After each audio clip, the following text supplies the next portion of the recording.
Sembut Menteri Rangba Kajala ubak kami ya katanat PWD Roads ubak Preston Tensong. Ula pentep bahaduk kendai penyo 0.1% ke jaka. Ladapan aiti syaka National Highway and Infrastructure Development Corporation Limited NHIDCL na kabenta ka shna ya surok Shillong Western Bypass.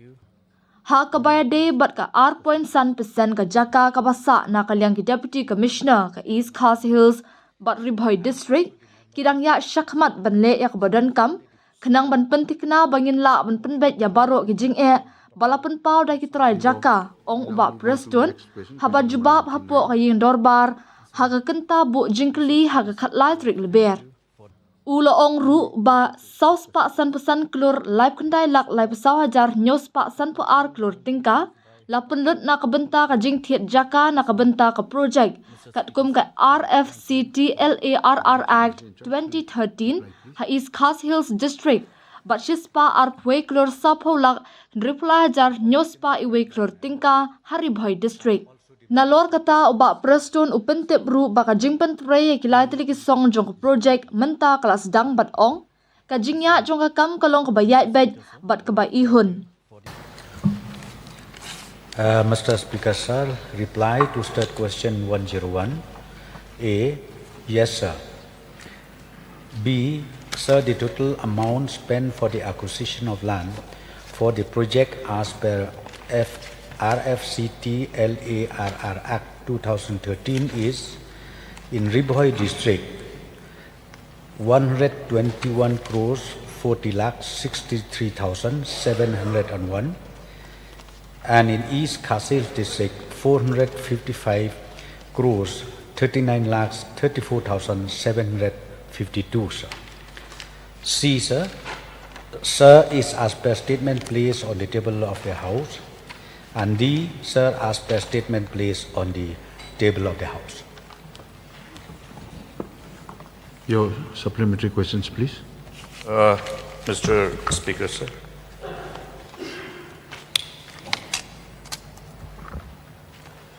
Now, in view of the inputs that we received from some of the aggrieved people of the area, I have tabled this question. So, may I know from the Honorable Deputy CM, in the whole process, whether this Section 6 of the Act for the purpose of acquisition was adhered to? Yes, sir. Then whether it is a fact that the whole publication was done in the local language for the benefit of the local people and to understand the whole evaluation report of the social impact assessment? Yes, sir. Both local and English also. Mr. Speaker, sir, why I am asking this is because in order to know whether there is any family affected which will require support under the relevant sections of your Section 28, 29, 31. Sir, may I request the Honourable LO to repeat the question, please? You may repeat the question, please. Mr. Speaker, sir, while determining the amount of compensation to be awarded for land acquired under the Act, there are certain binding obligations of the authority, particularly the collector. In this instance case, it is a Deputy Commissioner, Revenue. In order to ensure that overall negative impact due to the acquisition, keeping in mind that in this part of the state, we do have many landless people. Therefore, from that perspective, whether this whole determination for award of whatever amount was paid against the acquisition of the parcel of land, whether this social impact assessment indicated any specific family who were required to be supported under this relevant section of the Act in respect of the required rehabilitation support? Yes, sir. In fact, due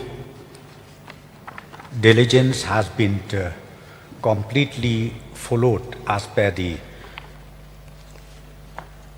Act itself, and that also clause by clause, para by para, it has been followed strictly as per the Act itself, sir. And number two, sir, as of today, my simple reply is, as of today, in fact, all those beneficiaries who were entitled to get the compensation are satisfied, except maybe few of them where among themselves there was a kind of difference in counter-claiming the ownership issue. Only those issues were there, sir. Otherwise, as far as the amount considered for the compensation is fully satisfied by all the concerned, sir. Mr. Speaker, sir, I think we are aware of this fact that there is some problem going on in respect of handing over of the parcel of land. Even after all this process, as informed to this August House by the Honorable Deputy CM, about fulfilling all the relevant requirements as per the relevant act. But what is the reason that this particular dissentment that has been reflected even by media, what is the factor? Had any exercise been made to verify the cause, whether there is a displacement of any family, keeping in mind that, refer to my earlier supplementary where I have submitted that in the context of this part of the state, there are families who do not own the land, but then they settle in certain areas which belong to the clan, which belong to the community, the Snong. So I think it is necessary for us to know, since in view of the reply in respect to similar kind of land acquisition, we see that land acquisitions are being done even without resorting to fulfill this requirement of this law in respect of earlier question. Social impact assessment was not done. Then how will we know the likely displacement? Wherein, if there is a displacement case, then rehabilitation, all these measures which is required to be provided to the affected families have to be fulfilled. So, in order to protect the interests of the poor and those vulnerable section of the families, this exercise is needed. So, may I get the mind of the Deputy CM that we can look into it whether there is some gap or lapses or some omission or commission in respect of determining the affected families? Yes, sir. In fact, the issues that crop up or coming up till this moment, it is being attended to by both the respective deputy commissioners, district collectors of Khasi and Ribhoi district, and we are working out on these issues. But the main issue, as I have already replied, there were some kind of claim and counterclaim. If the plot belongs to the clan, again within the clan another person will claim again. So these kind of issues were there. And point number two, sir, ultimately, in fact, as per the Act, we are here from the government to help out those displaced people. In case if there are family where ultimately the road has to be constructed, the alignment has to be through there, we make sure that displacement does not affect, and even the future shifting of themselves will be taken care by the government as per the provision of the Act itself. Point number two, sir, as far as there are two acts which is now applicable in the state of Meghalaya as far as acquisition of land is concerned. One is the NH Act. I think our Honorable LO, he referred to the NH Act, where this particular clause is not there. Social impact assessment was not there. Why it was not there, sir? In fact, for the clarification, I would like to mention here, it was not there because all the national highway is treated as existing road. When it is treated as existing road, it is not a greenfield project, it is an existing road. So therefore, what we need is only the additional land. Suppose now if we have to widen, we have to convert it into 2 lanes, or we have to convert it into 4 lanes, depending upon the requirement, the plan of the ministry. So the NH Act applies in those national highway designated projects only, sir. And that, as I've said, yes, social impact assessment was not there, sir. But in spite of that, if there is no provision of social impact assessment, still the landowners who falls in that portion where the land is required to be acquired, the clauses even in the NH Act is taken care of all these issues as far as the landowners is concerned. Sir, so in conclusion, sir, I would like to explain here that as far as the land compensation of the Western Bypass is concerned, we don't have much issues. There is no issue where the landowners brought to the notice of the government or the district collector that I will not part the land because the rate is so and so, or because you did not calculate the building or the crops or whatever we have in that particular size. Because all these issues, as I said to you, sir, it has been already taken care of. And I really appreciate the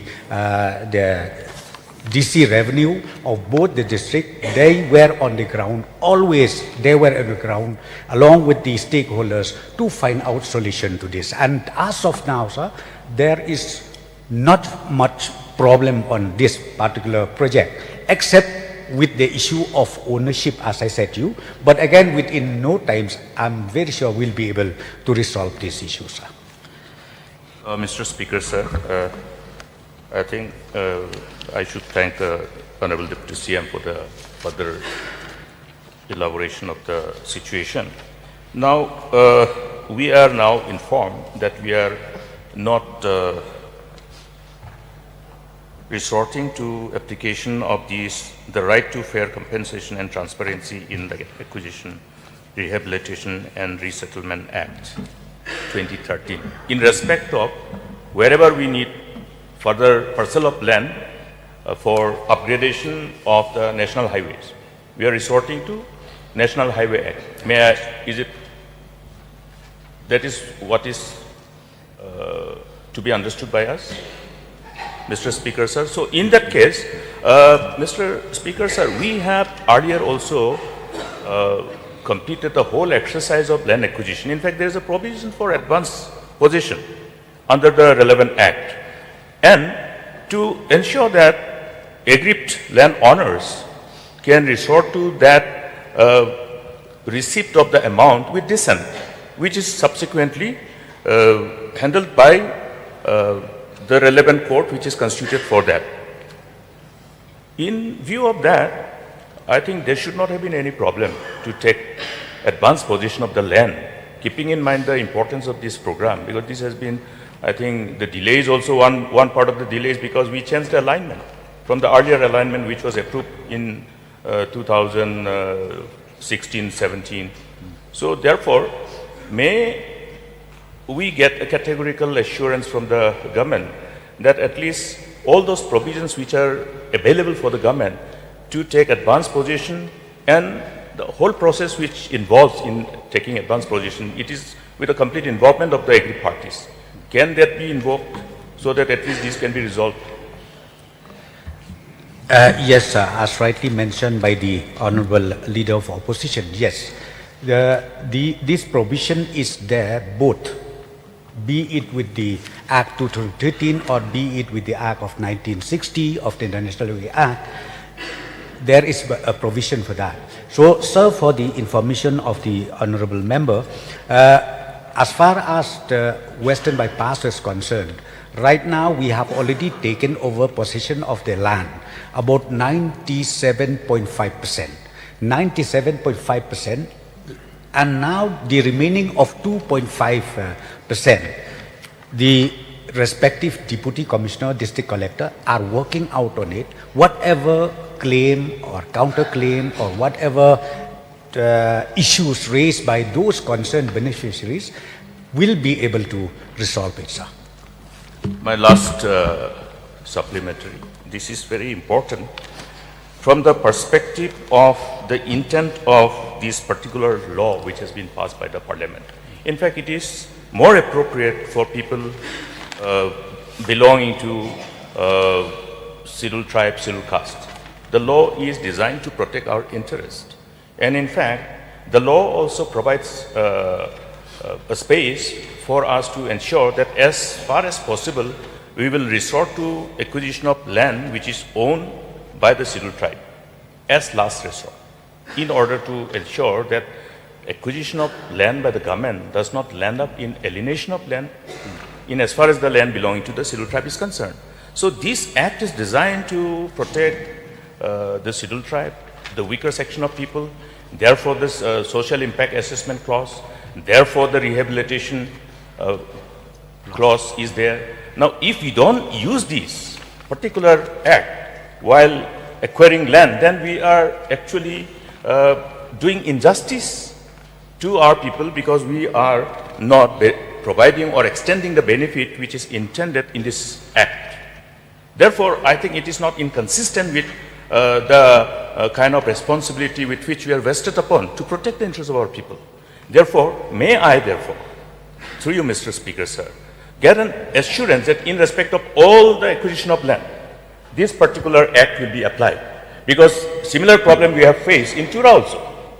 I was trying to find out why it is that the people are protesting, because this act is not being utilized at the time of land acquisition in respect of any extension of or expansion of national highway. This is not correct.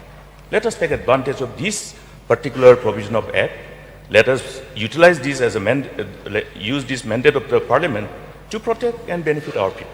May we get that in respect of acquisition of land, in the days ahead, government will utilize this particular mandate of the law. Yes, sir, very much. In totality, we will strictly follow the Act, both the Act, be it Act 2013 and be it the Act 1960, sir. Yeah. Yes, Pak Dan Basomai, please. Sir,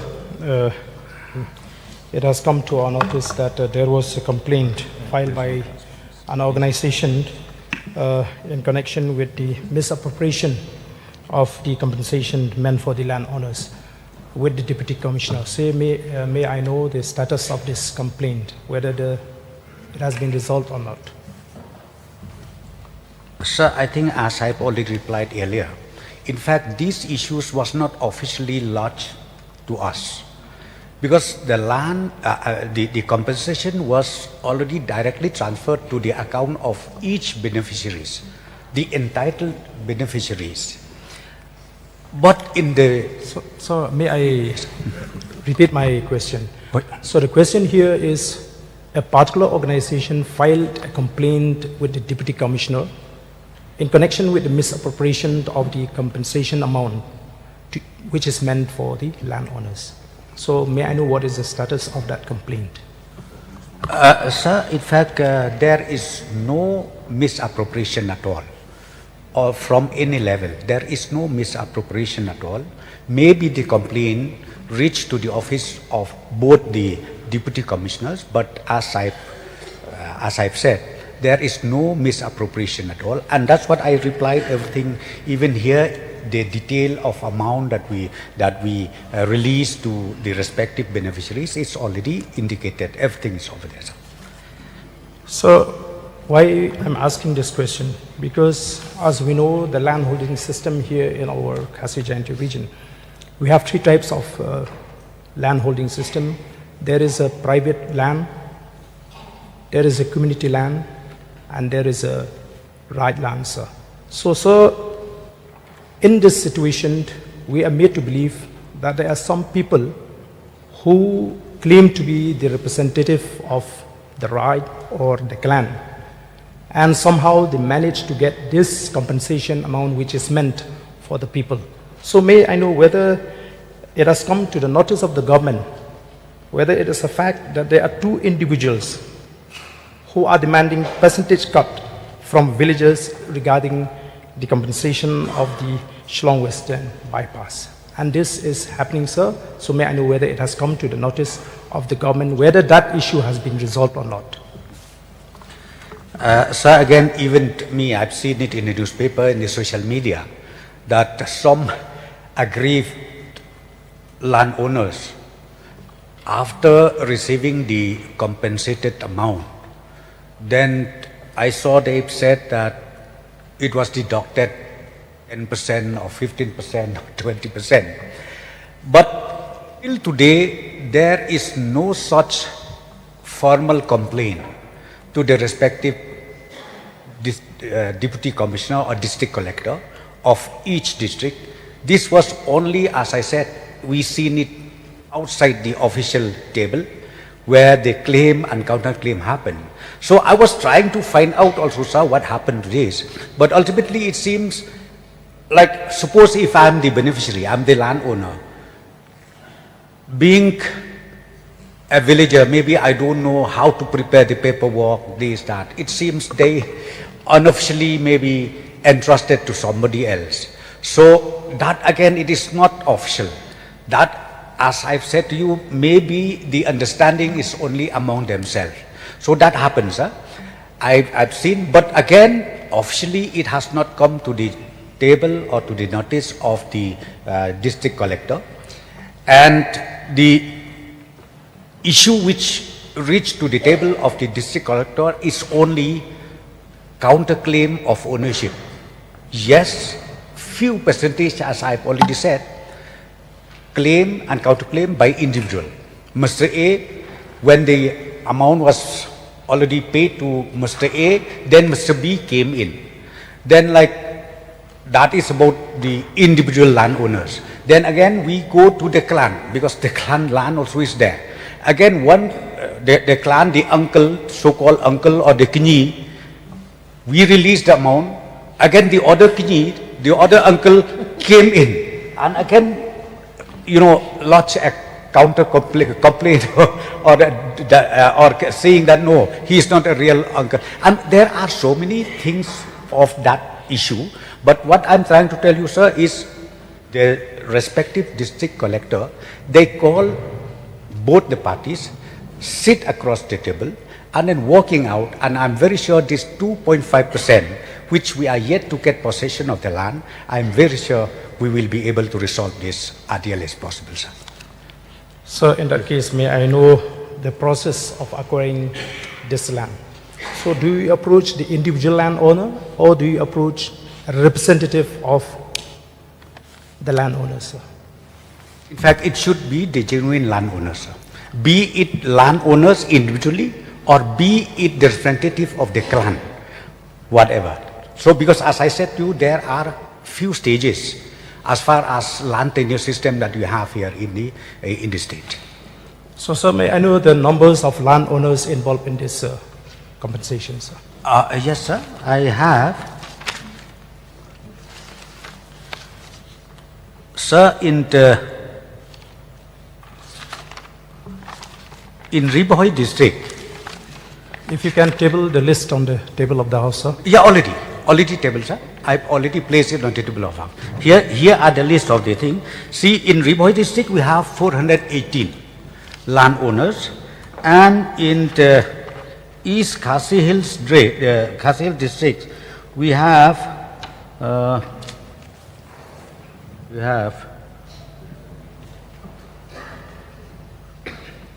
400.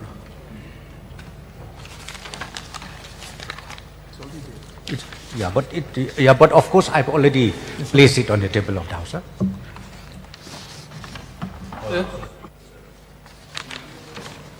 Reply, but Honorable Deputy CM, I think we have to have a complete clarity on how to determine the owners of the land, because this land acquisition process will continue. There will be requirement of land for various developmental purposes, so land acquisition will continue. But if because of this declaration of the land ownership, there is a conflict like this, that means what is the procedure which is considered as inconsistent with the traditional law, customary law, which is being accepted? Because in respect of community land, for instance, in respect of Garo Hills, even if a NOCMA signs alone, it is not inconsistent. It is inconsistent. Rather, it is not in conformity with the traditional and customary law. Because the whole clan has to sit together. There will be no separate uncle who will speak elsewhere outside. Nor unless he is authorized by the whole clan, he will not be able to represent the clan. So there has to be a resolution unanimously adopted by the community, by the clan, and indicate who is being authorized. And this meeting, the date of holding the meeting, the place of holding the meeting, the people who are present in the meeting, whether it reflects the complete unanimity or not, this has to be ascertained by a process. That is how the determination of ownership about the community land has to be done. Otherwise, the same problem will erupt again and again. And there will be chaos in the village, chaos in the clan. We have seen it in the past. Therefore, there is no need to have this kind of lack of clarity as to who is the ownership if the process of land acquisition has been already done. But in the instant case, it is reflective that this particular approach is not being adopted in Khasi Hills. But it should be adopted. The authorities who are entrusted with this responsibility of acquisition must have a complete clarity on the approach to be adopted to determine the ownership. That's the reason why we have this problem. Otherwise, the genuine owners or even the inhabitants, the villagers who are settling in some clan land, when they are displaced, how do you take care of their resettlement? Because this law says it is not just right to fair compensation and transparency in Land Acquisition Act, but also refers to rehabilitation and resettlement. This is completely appropriate for our case. Therefore, I would submit through you, Mr. Speaker, sir, that this particular point to determine the ownership so that there is no lack of clarity and the resultant dispute in ownership crop up in the process of this whole land acquisition in future. Sir, in fact, the subject is very long. I would like to only say like this. Sir, as far as the Act is concerned, see, we have to have a notification in place from one clause to another clause, from one clause to another clause. Some of them may be 30 days, some of them 25 days. Different stages were there. So ultimately, sir, we have given the opportunity to those even reflected name, which was already included in the list, that this plot belongs to so and so, so and so. So everything was there. So when the notification, the duration of the opportunity for hearing or claim or counterclaim is ended, everything was smooth. Because we went strictly as per the laws, as per the Act. Then ultimately we come to the stage where we have to release the compensation amount to those entitled beneficiaries. Again, as I said to you, in between, some cases the amount was already transferred. Then some cases the amount is to be transferred. For the individual, it is not as tough as like we think, because we knew, well, okay, this land belongs to Mr. A. So if Mr. B comes, because still B comes, whether his land is adjacent to that Mr. A, sometimes when he comes and no, 10 feet or 5 feet or 6 feet, you encroach my land, again the hurdle will crop up. So sir, ultimately, in fact, this issue has been taken care of, because the land document, as rightly mentioned by the Honorable LO, in fact, the land document was verified right from the village authority itself. And then if it happens to the individual, and if it happens to be to be the clan, again the clan resolution has to be there. And not only resolution, again even the village authority has to also confirm whether yes, this clan land is really genuine or not genuine. All these issues were already in place, but still, even after all these stages completed, still few issues were crop up. I'm not saying that those issues can be again cancel the compensation, or maybe can be transferred, the amount already transferred to Mr. A, shift it to Mr. B. It does not mean that. But what I'm trying to tell you here is issues were there, where ultimately the district collector has to call both of them, do the hearing, sit, and then resolve the issue across the table. So that's what's 2.5%. As far as this Western Bypass is concerned, land is yet to be taken possession, but very soon we are going to take possession of that, sir. Can I get one question? Yes, please. Sir, we are talking about the land acquisition of Shillong Western Bypass. May I know, sir, whether this road construction has started or not from the Honorable Deputy Chief Minister, and if started, what is the percentage of work in progress approximately? Yes, sir. We have 3 packages of this project, and all these 3 packages, the work has started, and the progress of work is satisfactory. But of course, I don't have the detail, the name of each company, because this tender is being handled and called by the NHIDCL. But I can't assure the honourable member, I will try to collect all the details. But as far as the construction work is concerned, all the 3 packages, the work has started, sir, and it is the progress also is satisfactory. Yes, but President. Yes, sir. Thank you, Mr. Speaker. To you, may I know from the Honourable Minister PWD, is there any landowner who is left out or not being consulted? Because in the last 3 or 4 days, it has come to my notice where there are certain individual landowners where they have complained that as per the new alignment of the road, in fact, their land does not come in the first alignment. It comes in the new alignment. And in the process, they have not been approached, and construction has started through their land without proper consultation. Sir, there is no such cases happen, because I have already laid the statement.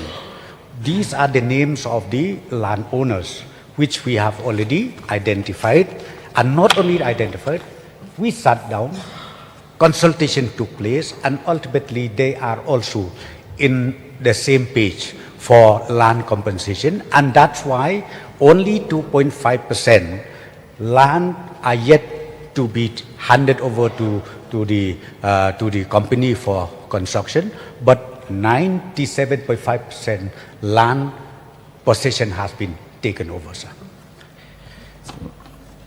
May I request the Honourable Minister, because this has come to my knowledge, in fact, in the last 3 days, some landowners had aired their grievances, and I request the PWD Minister to kindly look into this matter if it comes, because as per the information that I received, they have lodged a complaint with NHIDCL with regards to this matter.